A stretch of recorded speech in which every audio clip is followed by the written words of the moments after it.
Hello friends, this is the podcast 4 of Insight IAS Current Affairs. Current affairs of 4th April will be discussed today. So let's start. This topic is related to GS paper 2. Topic is what is National Security Act? What to study in this topic? For prelims, key features of the act. For mains, criticism and concerns over its misuse, need for review. Context. The Uttar Pradesh government has said that 6 persons associated with the Tablighi Jamaat who have been accused of misbehaving with women staff at the district hospital in Ghaziabad will be charged under the National Security Act (NSA). About National Security Act 1980. It allows preventive detention for months if authorities are satisfied that a person is a threat to national security or law and order. The person does not need to be charged during this period of detention. The goal is to prevent the individual from committing a crime. It was promulgated on September 23, 1980 during the Indira Gandhi government. As per the National Security Act, the grounds for preventive detention of a person includes: first, acting in any manner prejudicial to the defense of India, the relation of India with foreign powers, or the security of India. Second, regulating the continued presence of any foreigner in India or with a view to making arrangement for his expulsion from India.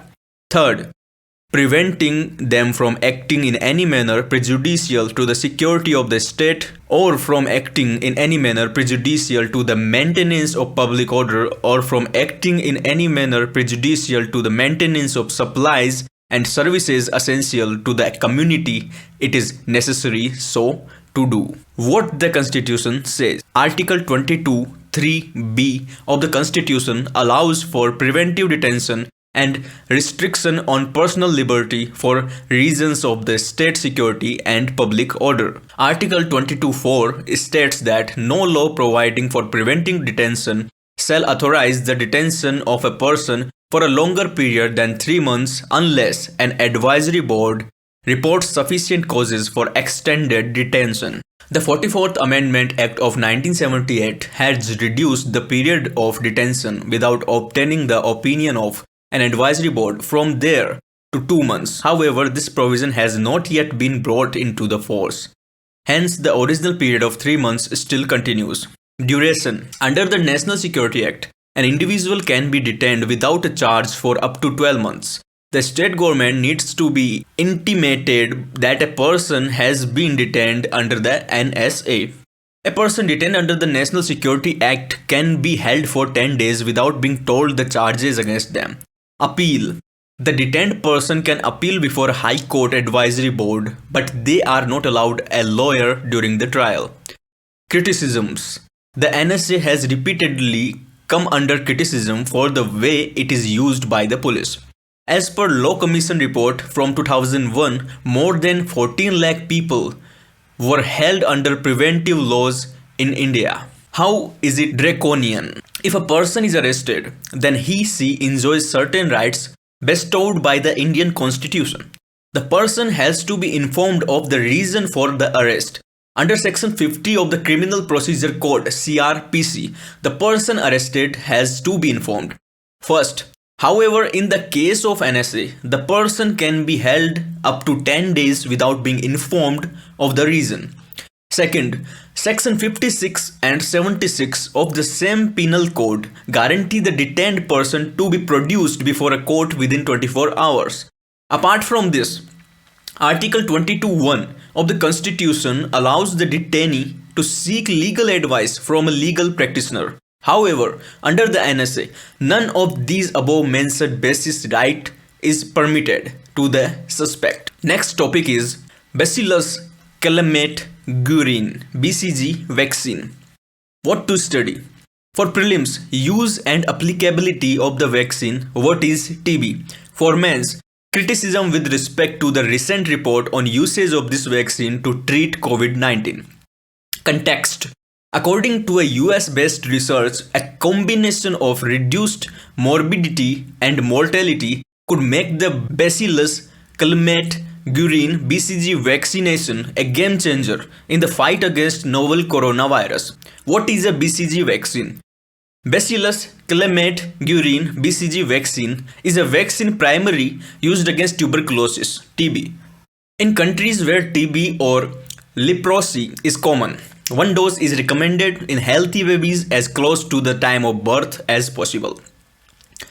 In areas where tuberculosis is not common, only children at high risk are typically immunized, while suspected cases of tuberculosis are individually tested for and treated. How can TB vaccine help fight COVID-19? The BCG vaccine contains a live but weakened strain of tuberculosis bacteria that provokes the body to develop antibodies to attack TB bacteria. This is called an adaptive immune response because the body develops a defense against a specific disease-causing microorganism or pathogen after encountering it. Most vaccines create an adaptive immune response to a single pathogen.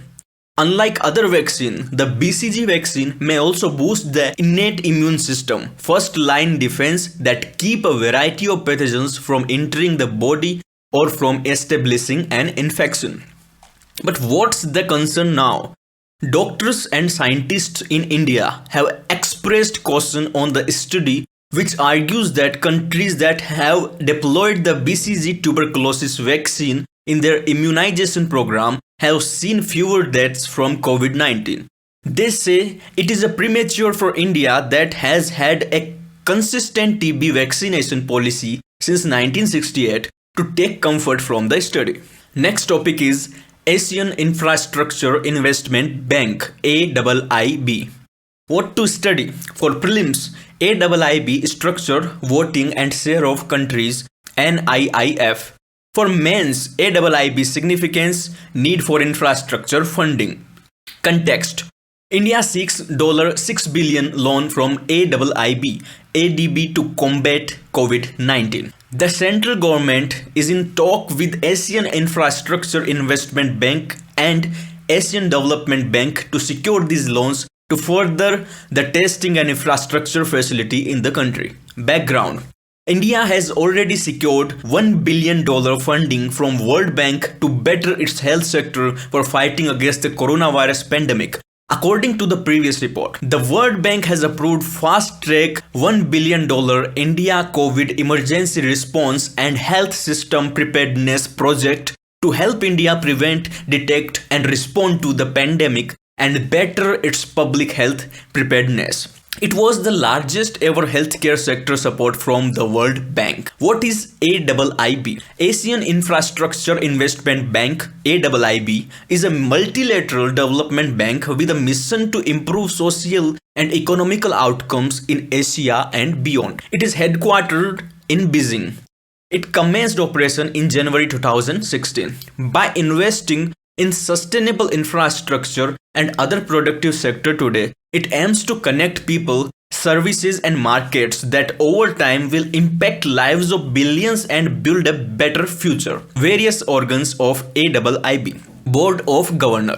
The Board of Governors consists of a governor and one alternate governor appointed by each member country. Governors and alternate governors serve at the pleasure of the appointing member. Board of Directors. Non-resident Board of Directors is responsible for the direction of the bank's general operations, exercising all powers delegated to it by the boards of governors. This includes approving the bank's strategy, annual plan and budget, establishing policies, taking decisions concerning bank's operations and supervising management and operation of the bank and establishing an oversight mechanism. International Advisory Panel. The bank has established an International Advisory Panel (IAP) to support the president and the senior management of the bank's strategies and policies as well as on general operational issue. The panel meets in tandem with the bank's annual meeting or as requested by the president. The president selects and appoints members of the IAP to 2-year term. Panelists receive a small honorarium and do not receive a salary. The bank pays the cost associated with the panel meetings. Significance of AIIB. The United Nations has addressed the launch of AIIB as having potential for scaling up financing for sustainable development for the concern of global economic governance. The capital of the bank is $100 billion, equivalent to two-thirds of the capital of Asian Development Bank and about half of the World Bank. Next topic is related to GS paper 3. The topic is what is round tripping? What to study? For prelims, what is GAAR? Meaning of round tripping. For mains, concerns associated and ways to address them. Context. In a major relief for New Delhi Television Limited (NDTV), the Supreme Court has quashed an income tax reassessment notice issued by revenue authorities against the premier news broadcasting company. What's the issue? Income tax department has accused NDTV of round-tripping finances in connection with the July 2007 issuance of a step-up coupon bonds amounting to $100 million through its UK subsidiary. What is round-tripping? Round-tripping refers to money that leaves the country through various channels and makes its way back into the country as foreign investment. This mostly involves black money and is allegedly often used for stock price manipulation. Round-tripping is often done through a series of transactions that don't have substantial commercial purpose, which makes it fall within the trapping of GAAR. How does the money return to India? It could be invested in offshore funds that in turn invest in Indian assets. The Global Depository Receipts (GDR) and Participatory Notes (P notes) are some of the other routes that have been used in the past. Why round tripping happens? There are a number of observed factors that promote round tripping. Mainly, tax concessions allowed in the foreign country encourages individual to park money there and then reroute it back to India. So friends, that's all for today. See you in the next podcast. Thank you very much.